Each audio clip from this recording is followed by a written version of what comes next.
It's a couple minutes before, but there's no reason why anybody that shows up can't catch up. Welcome everyone to the Roundtable. This is the monthly Certified Commercial Property Inspectors Roundtable, where it's your forum. As I've always said, I'm gonna be pretty hard pressed to ever talk to our executive leadership about creating a forum online for which we can all hide behind a keyboard and say bad things about each other. I'm going to always try to maintain a positive atmosphere here with the CCPIA, and so with that, that's why we've created the roundtable, is to give each of us the opportunity to ask questions, grow, learn. I mean, I love it because for me personally, I get to hear what's going on in the trenches. I get to hear what y'all are talking about, what y'all are seeing. I mean, just before this call, Jamie brought up that he got his typical newsletter from CoStar saying that commercial real estate is up, and others are predicting the same thing. I subscribe to CBRE and a couple others, and I think it's just good to know what's going on in the marketplace, because that helps us with our focus. I think we're what we're almost towards the end of the third quarter here, rounding the post, heading into the fourth quarter, and as we're doing that, I think that's when a lot of exchange work's going to happen. I think that's when a lot of tax dodging acquisitions are going to happen, and so putting ourselves in that alignment with letting the world know you're out there, I think is a good thing. So with that, I'll open it up because it's your call, not mine. To anything that anybody wants to talk about or ask questions about, please.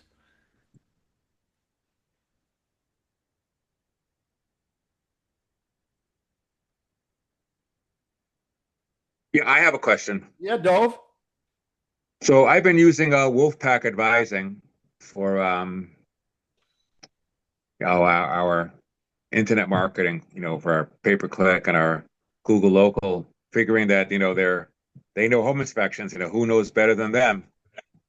And they were okay, but they had us opt for like ridiculous things that were costing us money, like hood inspections. We were getting calls for hood inspections. So I said, hey, that's not really something we do. And they had us up for lead inspections, and we were getting great traffic, but for lead inspections, I'm like, that's really not something we do. And so now we got rid of all the stuff we don't do, and we're not getting any calls. So Interesting. yeah, I'm trying to know if everybody is just there's not a lot of activity now and people searching, or if I need to switch to a different agency and people are still getting success and it's just they're not doing a bang up job right now. Well, I think it's interesting. I think that kind of dovetails what Jamie was saying just before the call. Yeah. I think on this call, Jamie, you've probably been the longest person that's announced that you've used a service for your internet leads. So can you want to share a little bit about your experience? Dove, yeah, interesting that you're bringing that up because we've had the same thing recently, and well, I want to be careful not to say anything negative or disparaging. Especially about Wolfpack, especially them, because we can get ourselves in a lot of trouble. This is a recorded call. Yeah, so let's see here. Well, we'll leave names out of it. Let's just talk about experiences Yeah, with yeah. So third parties. So, Dove, I'll say personally, I jumped on a call with them recently, and the gal there was great. And let's just say that we got on the same page. And I work for a large company. I'm just essentially middle management, and decisions were made to use them for their services. And mistake that I made and that we made was that when we did that, when we switched over, so formally I was doing the paid ad different stuff, and we turned it over to them. We didn't have sort of a proper meeting and discussion and getting on the same page before doing that. And I think what we did was 2 months in, we had that meeting and got on the same page about a lot of things. So there's some aspects of someone that does this sort of marketing for a living and that's their niche. They're going to have strong points and know a lot more than we would on these things. But we got to bring together our knowledge of what we're trying to do, and let's just say someone like that specializes in the home inspection world. There's some aspects of commercial that may not have been considered. And an example would be there was concern around using phrase match keywords versus broad. And I think we saw a massive decline in switching that to phrase match versus broad. And I think that a lot of keywords were removed due to having low volume.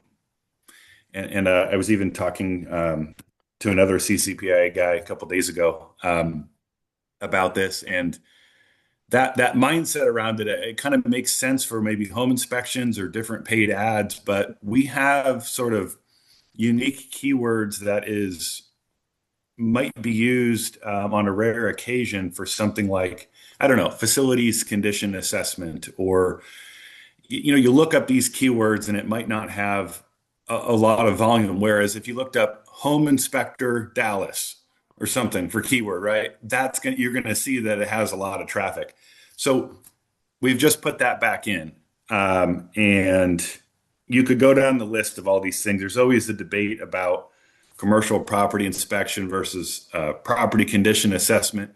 What I'm getting to is that I think there's a lot of sort of portfolio, third party people working,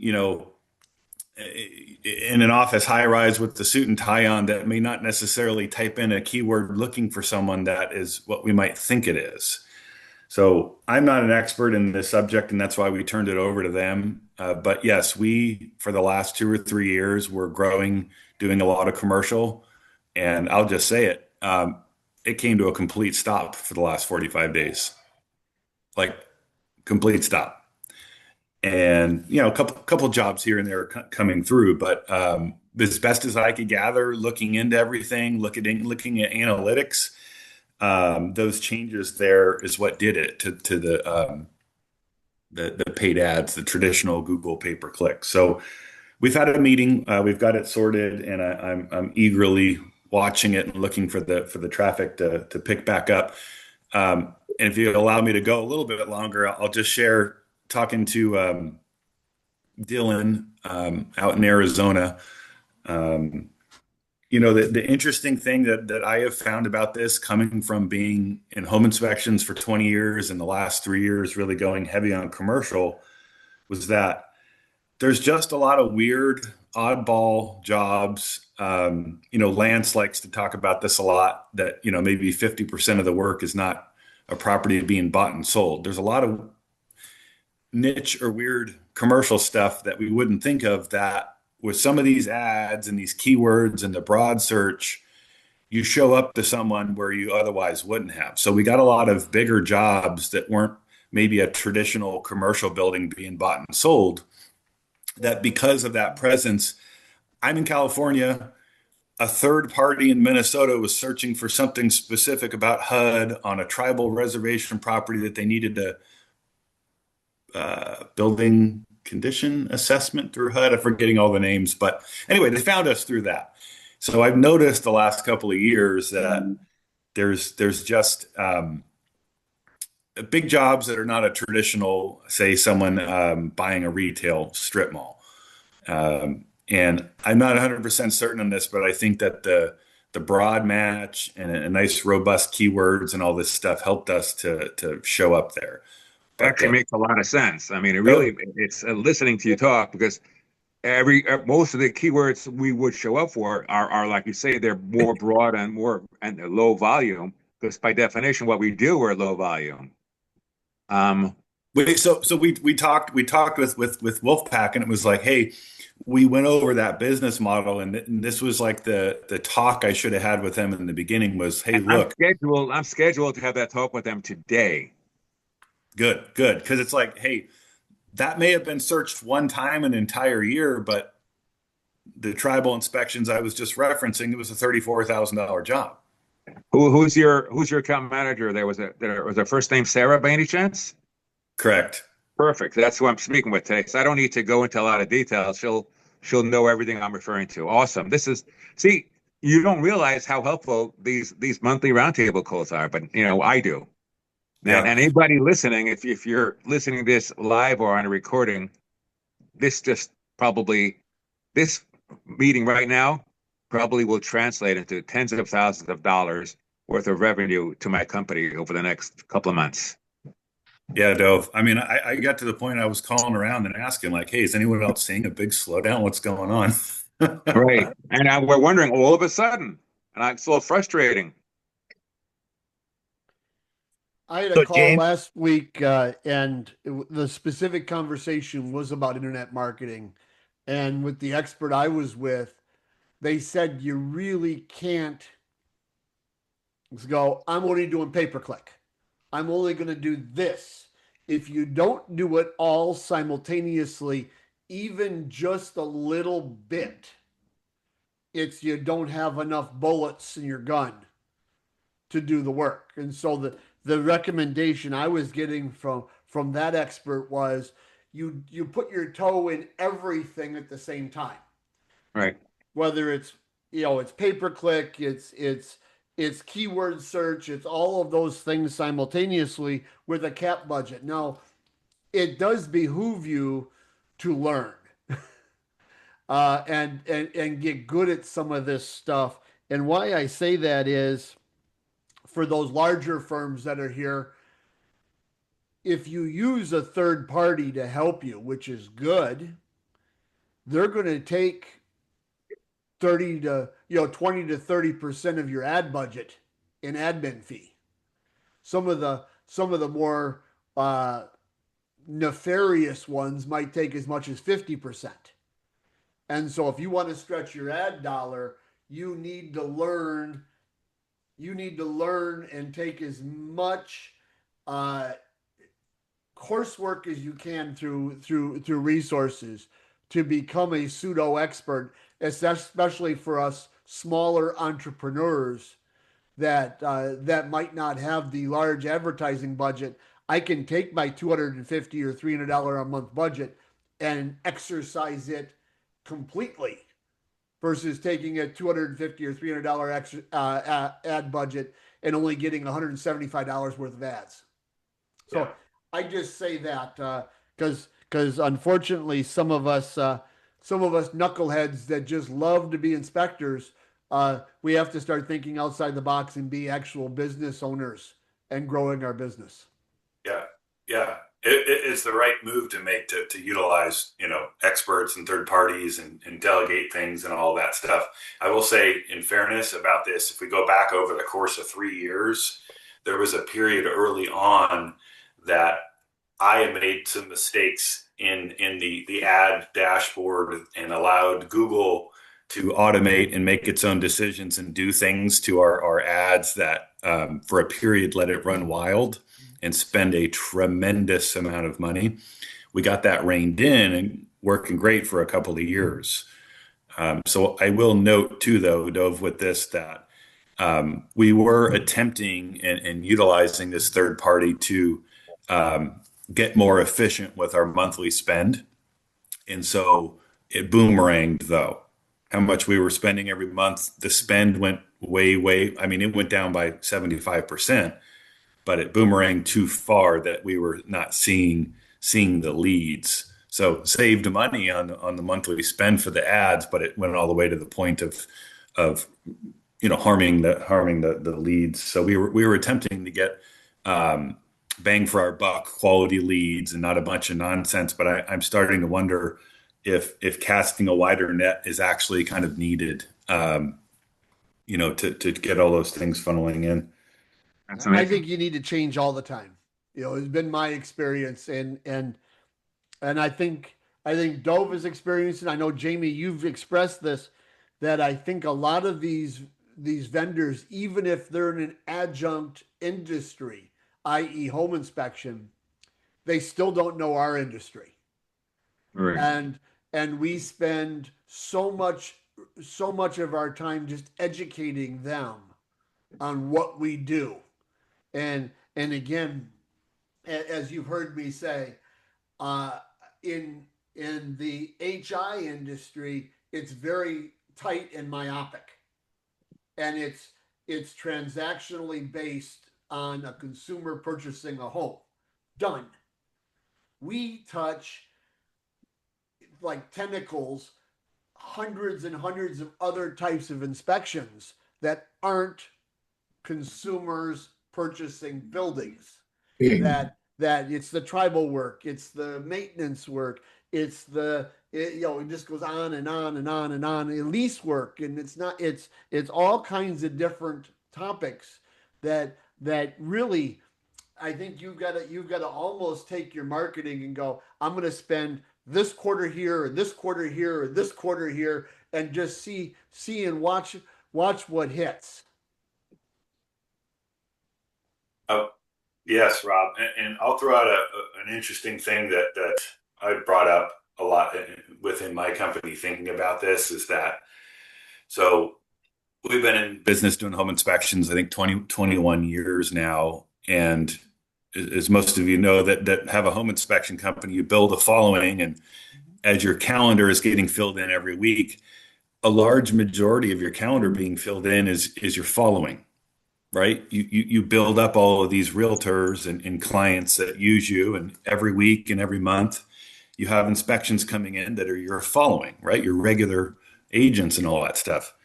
If you're starting out fresh into commercial, or you've just gotten into it recently, there is no following. And so what I'm getting to is I've pushed the idea that when you go, oh, what's our pay, what's our cost per lead, what's our cost per click, what's our cost per conversion, what's our cost per inspection on paid inspection on the calendar for commercial, and you go, ooh, God, that's hundreds of dollars or whatever it was. Well, there's the client, the investor, there's the seller, the building owner, there's the realtors on both sides. There's all these parties, right? And so each job that you do, you're building a following. And so, for example, I've had one recently it's a big investment group, sort of family in San Diego that has a lot of commercial properties, and they're buying a bunch. Anyway, they find us through this ad. They do the first job. And now we've done several subsequent for them, and we'll continue to do more and more and more. This is the investor, not a realtor. No realtor involved in the deal. So how do you do the math when you're looking at your ads and you're using someone like Wolfpack? How do you do the math on, well, yeah, he found us on the first job through this ad, but I've now done several jobs for them. How do you do the math on that? How do you keep track of that over the years? You don't really. And so what I'm finding is, I guess my point, kind of long-winded sometimes, is that early on, being willing to spend more on this stuff, keep in mind that you might be building that following, and it might be worth to spend a little more than you think because you're building that following. And I've always thought that after a while, maybe we taper back this budget.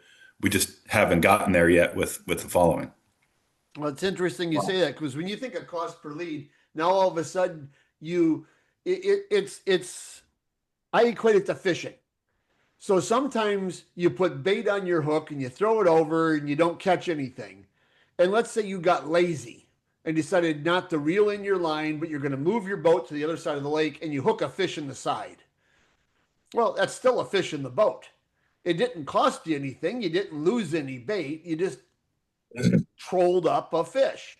And when you find that investor, all they're going to end up doing is they're going to overbalance your cost, your cost per lead.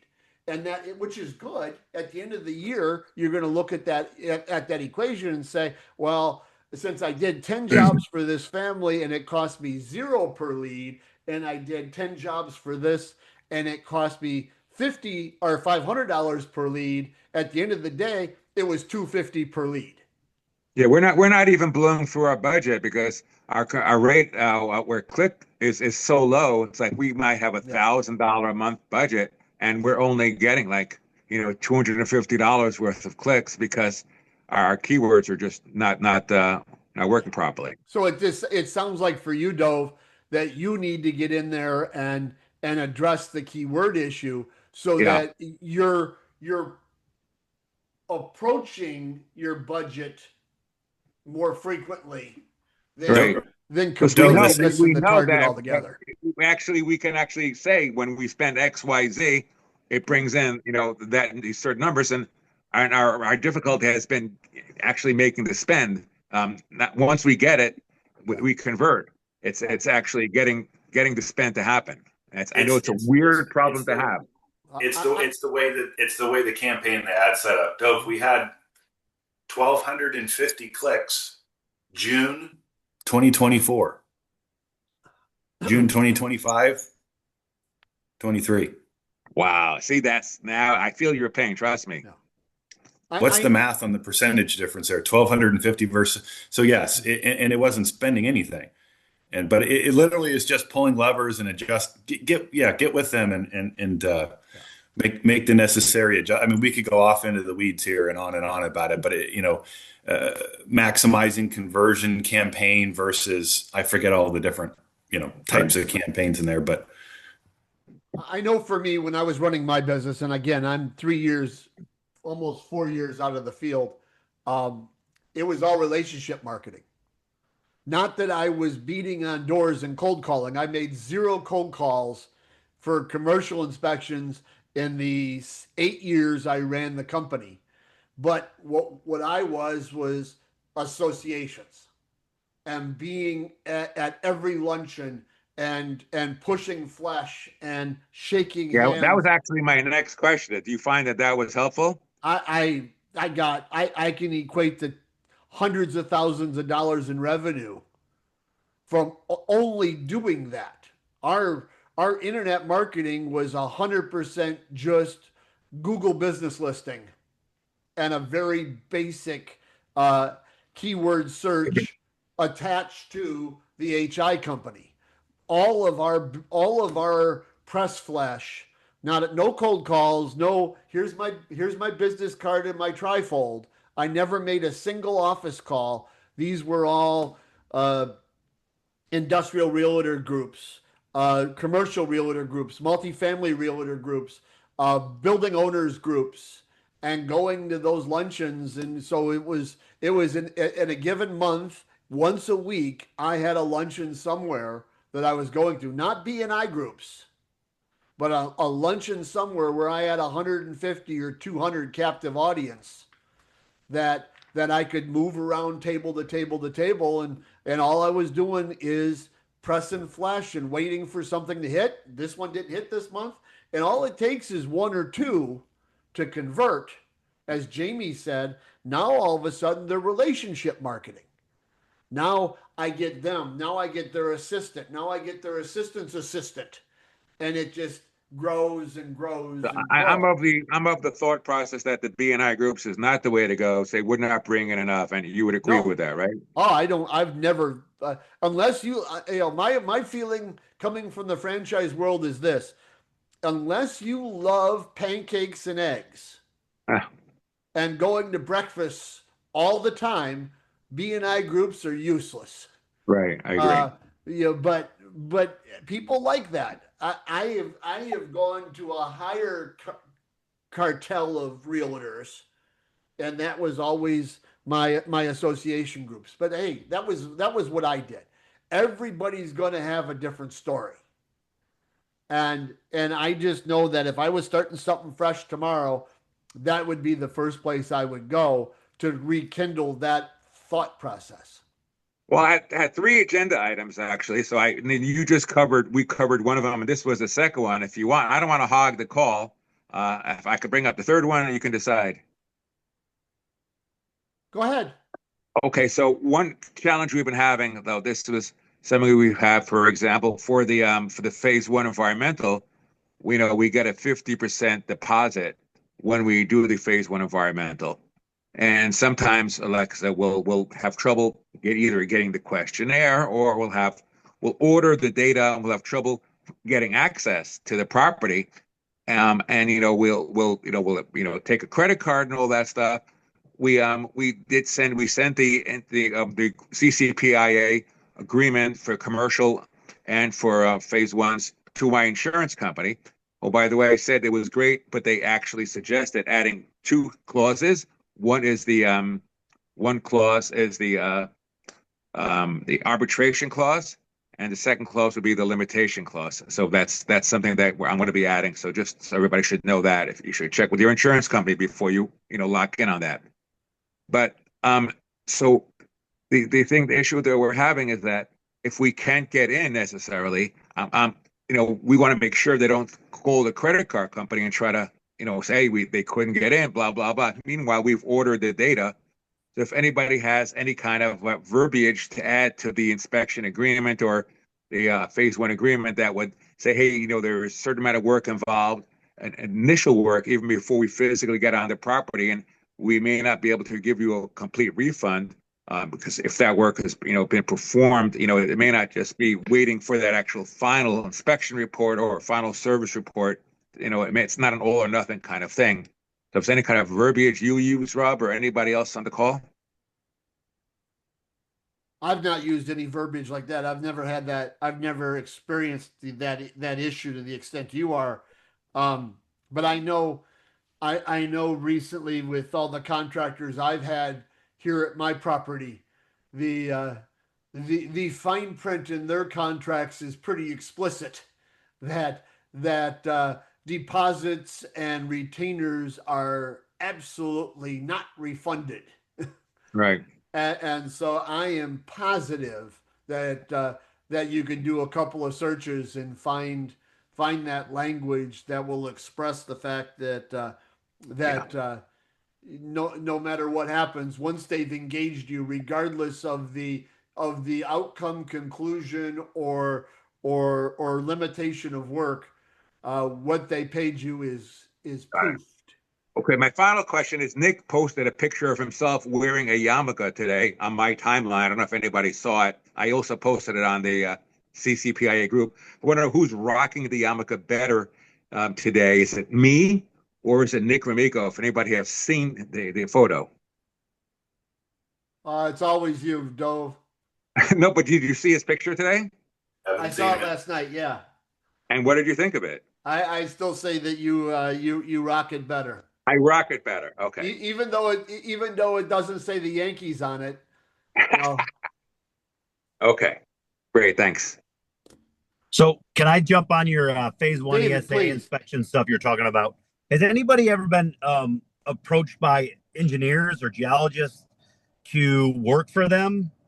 And I had somebody reach out to me and I'm like, I'm not working for you full time. I'll 1099. But what are your guys' thoughts on that?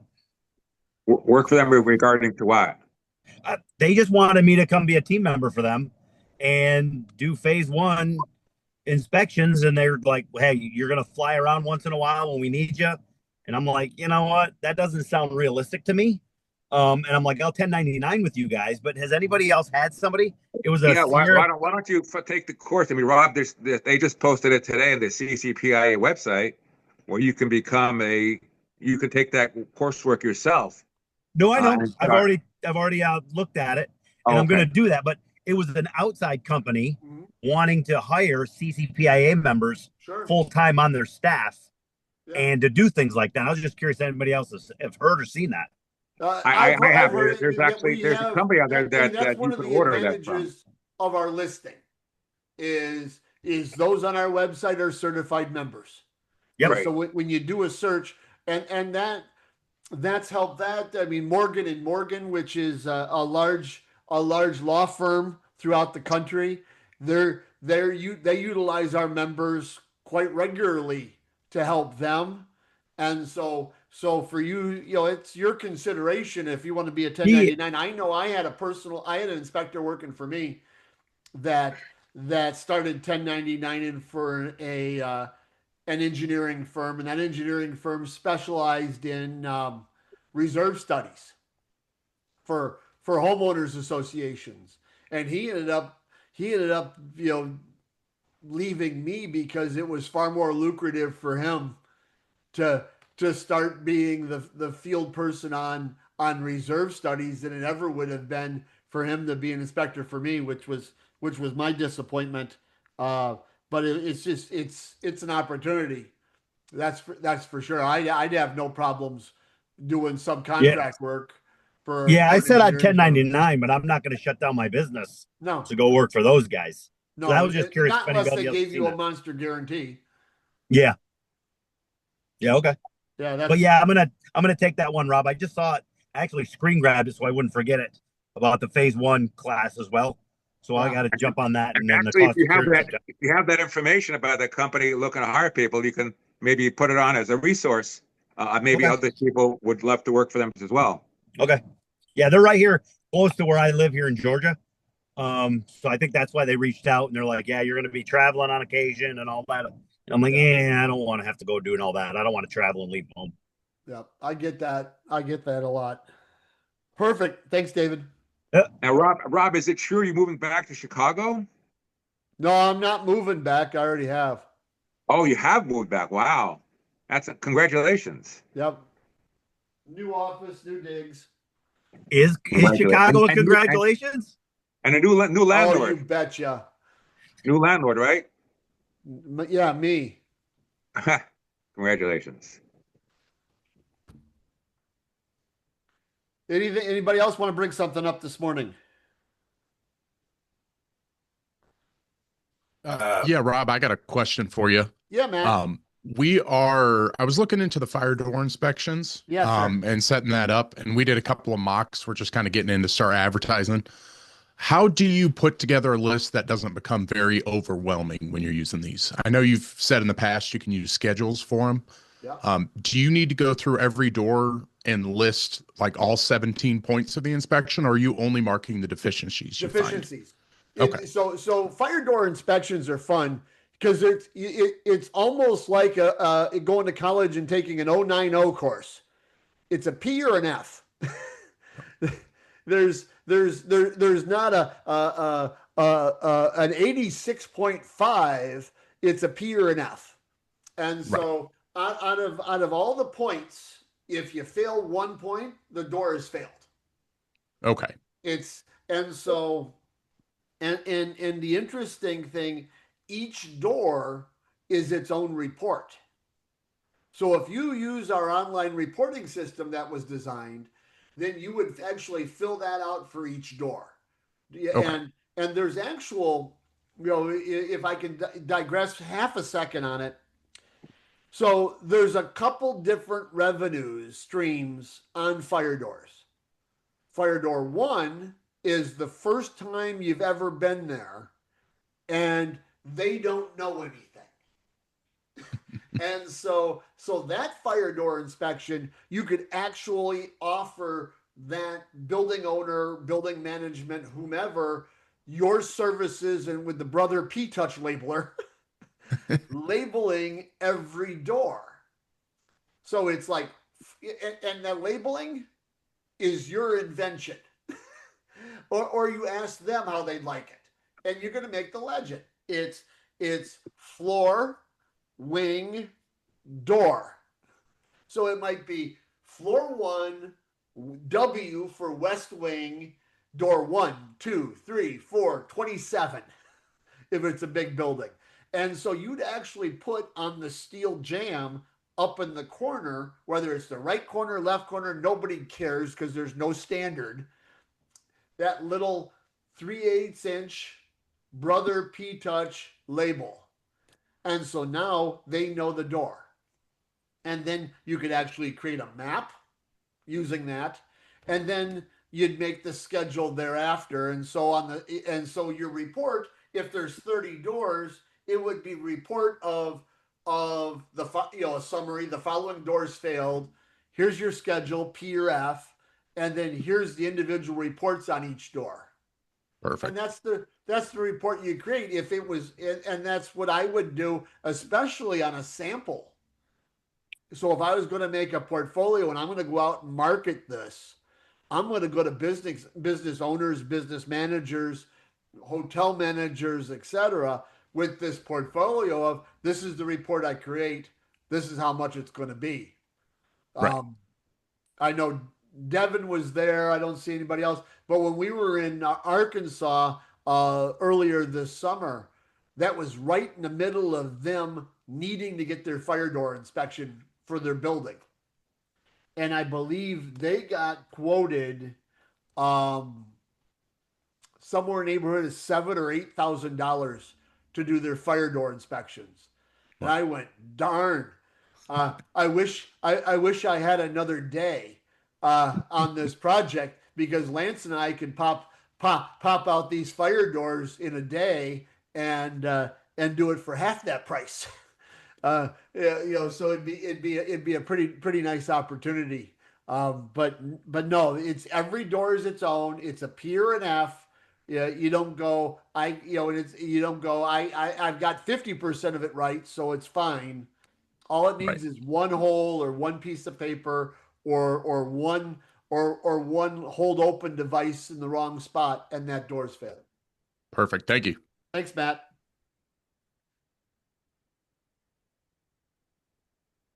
Hi, everybody. Anybody else Brad have here. something? I see. Yeah, Brad.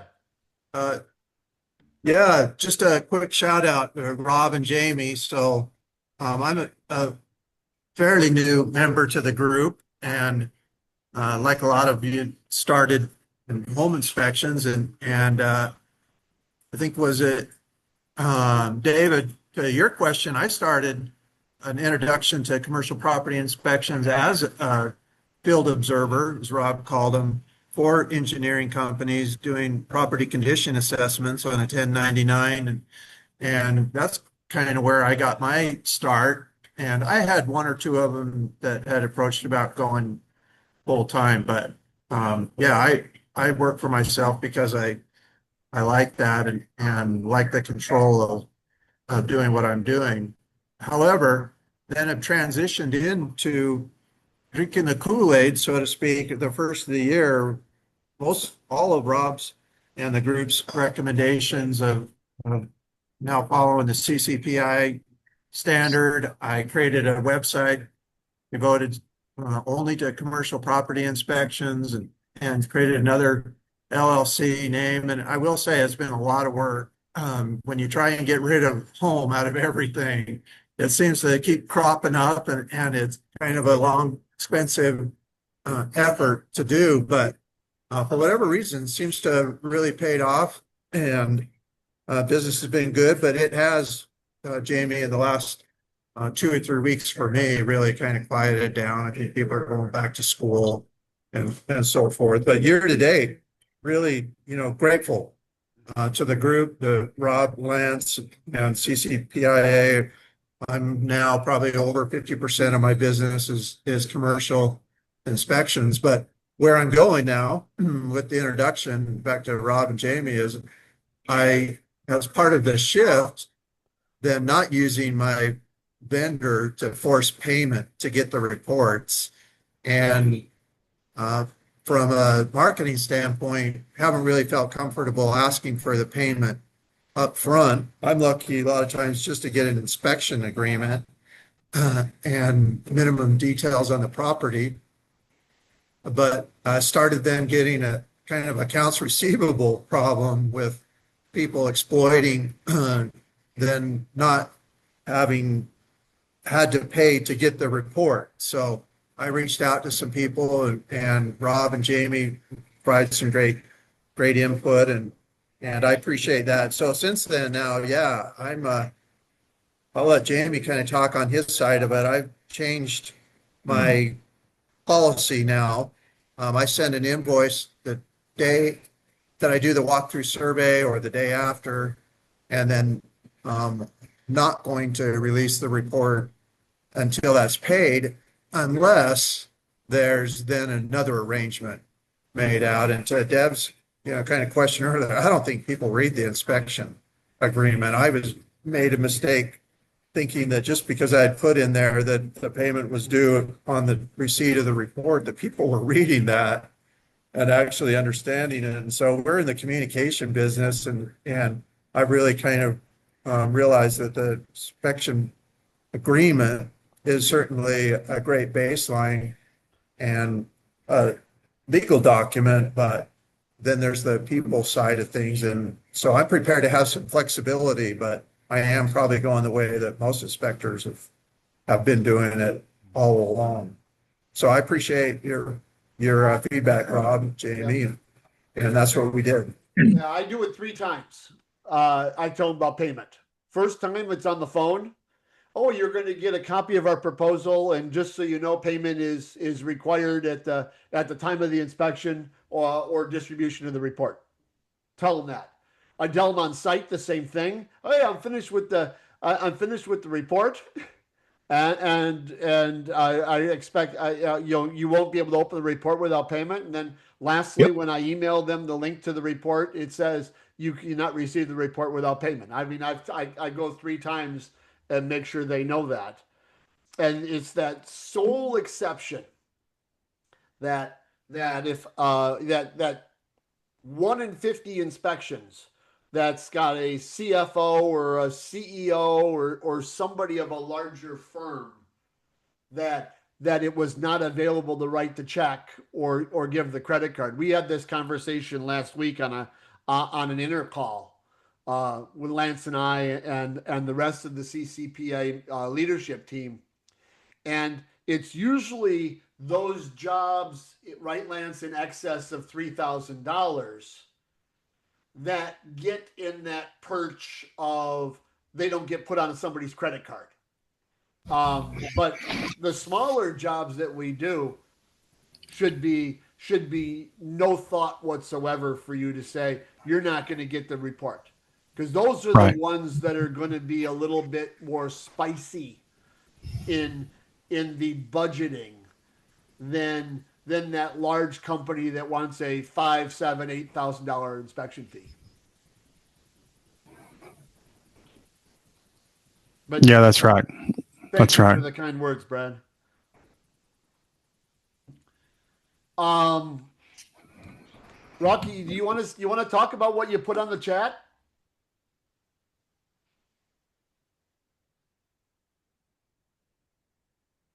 Yeah, good morning, guys. So I received this email yesterday. In the chat, pretty much looks like all exterior to me, the exterior walls. And the address they gave me, it led to the entrance, looks like of a community area. So I haven't really had much experience in doing this massive. It's a pretty big community. I did send back, requesting, hey, trying to get the full scope of it, how many homes, square footage of the pool areas, and like how many dumpster enclosures. Try and just get some suggestions, I guess, on pricing, because that's almost kind of half, or it's just an exterior of the house, the structure, and the whole structure wall around the whole community area. So I'm not sure of how or the best way to approach this for pricing. Well, this is a great exercise, that Right. people, might want to help you on, might not. For me personally, first thing I would do is pull it up on satellite. I do. So if I've got a large property, I'm going to pull it up on satellite, and I'm going to try to make a plan of, and it's that pretend nature. What do I have to do to inspect this property? So it's I can count the pool houses, I can count the pools, I can count the garbage corrals, I can count the homes if I'm inspecting the exteriors of the homes or exteriors of the various public facing community buildings. And so then I just start thinking about how long is this going to take me? Is this 20 minutes a building, 15 minutes a building, 10 minutes a building, an hour a building? And then from there, it's how many days. I mean, this becomes, and I've done projects like this where it becomes a week or two opportunity. and Right. a couple, 4 or 5 days of reporting by the time you write the report. A report like this it will never, let me say this in polite words, a report like this will never fit into a packaged software solution. Read, this is a Word and Excel or Sheets and Docs report where they're going to want to know the list of issues, and they're going to and the conversation I would want to have with the management, the board of directors that's asking you to propose this is, would you like this in a cumulative or a summary format? So a summary would be, you've got loose tiles on building bump bump bump bump bump, and a cumulative will be building 5, loose tiles, decayed trim, and list building 5's issues. That's really the variable that you have is what do they want to have as their output and their action item, and you're going to say, I'd be glad to supply that, and you always be that solution person, and they're going to go, cool, I'm working with you, because this is, I mean, conceivably this is more than one building, and so Yeah. so that you give them choices. People love choices, and when they get to choose, then they have investment in their own success, and they get more comfortable than you going down their throat with, this is how I'm going to do it. And so if you just go with a good attitude of, I've looked at your property, I've looked at this, and this is the kind of service I can provide you, then your opportunity for a success will be great. Excellent. I appreciate it, Rob. Thanks, No guys. problem. Yeah, if you, I'd hate to have you throw the address up there, because then you might get somebody like myself that wants to take a jump on a plane and come do a project like this. But And I'd love to have you come do it with me. I'd love to learn too. So hey, I'm open to that too. But a project like this for a commercial property inspector is a fun job. Coming from, I've done several properties just like the one that you put in the chat, and they are a blast. I also want to say thank you, because since I joined with you guys, I think this is either my second or around, I think two and a half, 3 years now since I started with you guys. I've had not a lot, but I've been blessed with quite a few different gas stations. I've done some gas stations, some doctors. So I love the education, all the new classes you got online. So thank you. You're very welcome. You're very welcome. We got some more time left. Anybody's got anything else they want to bring up? I'm just curious on the pricing. That I'm just kind of looking at the chat and all this stuff. Have you done an interview and talked to them yet? No, not yet. I got it last night about 4:30. So I was looking at it and trying to come up with a reply to try and is what I sent yesterday. And then I was going to call them after this meeting and kind of set up see what I can get more. Yeah, I just was going to throw out for you. I just found on some of the sort of subcategory commercial stuff we do that's one-offs or something weird we've never done before, that sometimes in the conversation,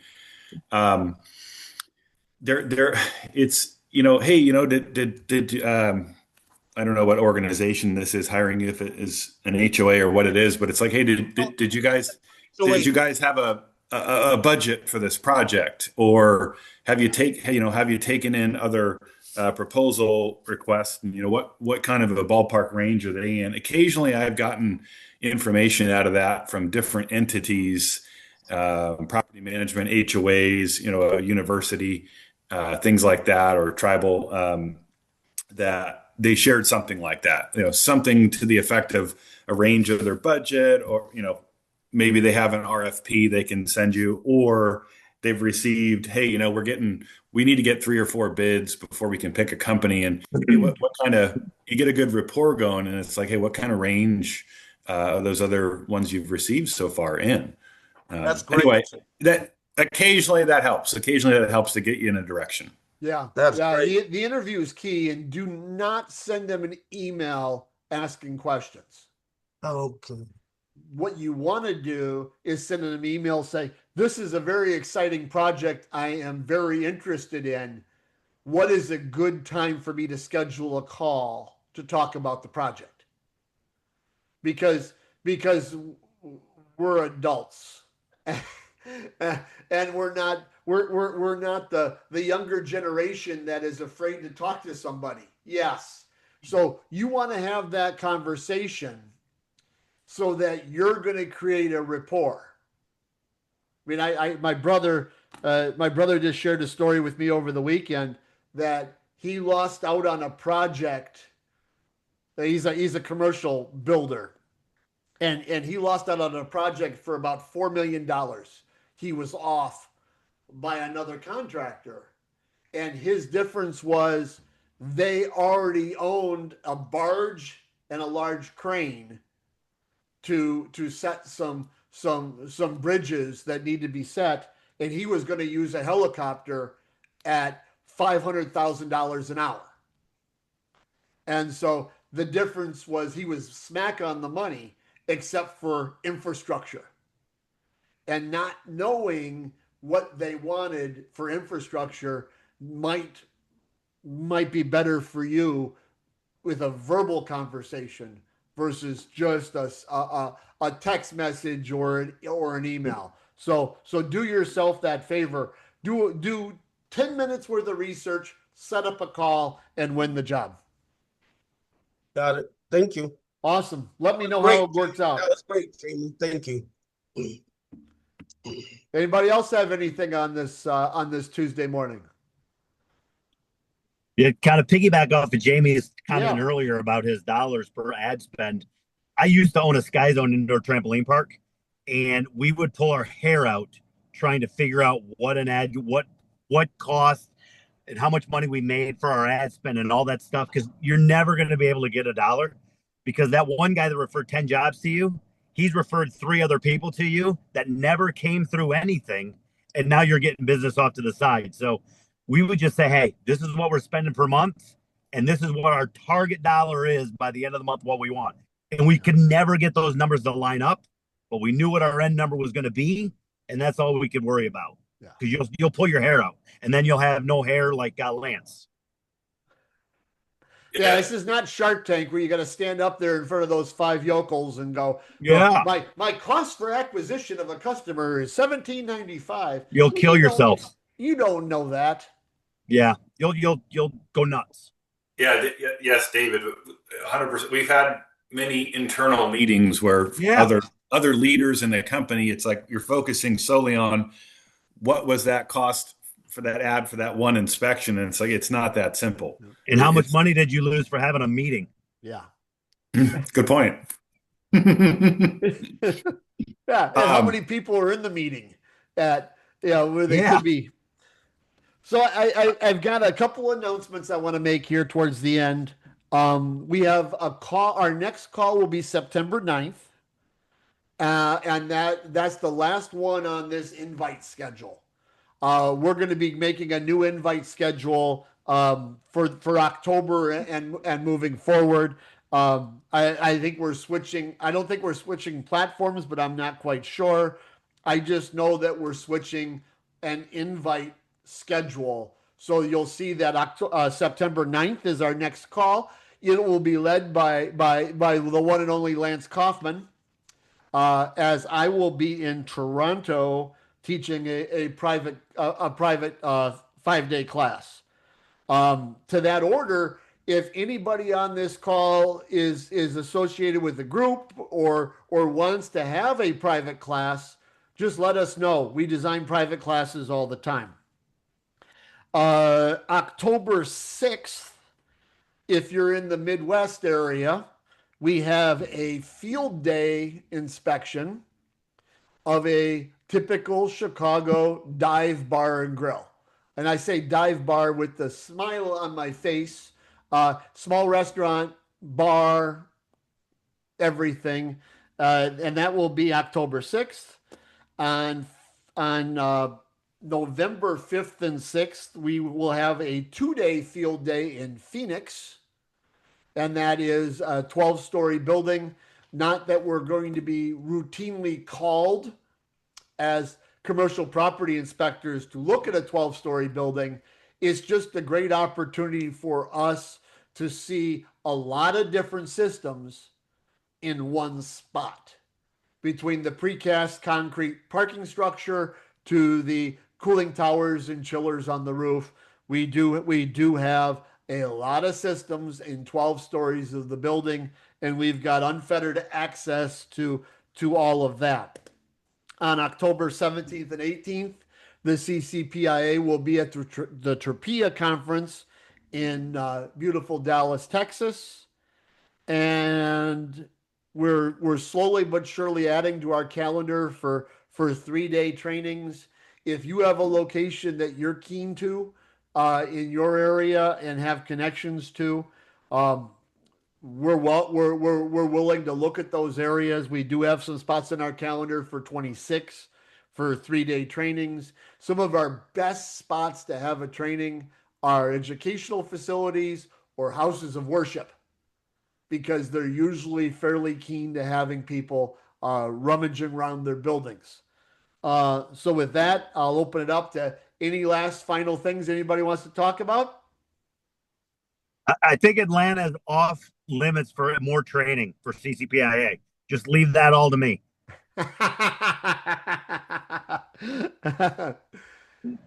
We have a group wanting us to come in the spring to the Atlanta suburb area, so I'm working on that right now, just to put some more people in your backyard. I know you are. That's why I'm doing the high rise, because Atlanta's full of them, and I want to be one of the first in line to start pushing on that. Yeah, good, and parachute platform jump. Hey Rob, do you guys have any connections out here in Las Vegas area? Do you guys ever? Not yet. If we can get a class in the Vegas area, I would love to have a 3-day class and get all set up. All right, cool. I'll see what I can try to do. Thank you. Perfect. With that, thank you for spending your time on this Tuesday morning. I look forward to talking to each one of you. Don't forget to sign up for private coaching calls and check out our both our on-demand classes, our fast track classes, and our core classes, because they are popping up all of the time. Thanks, guys. Be safe. Appreciate you guys. Stop. Thank you.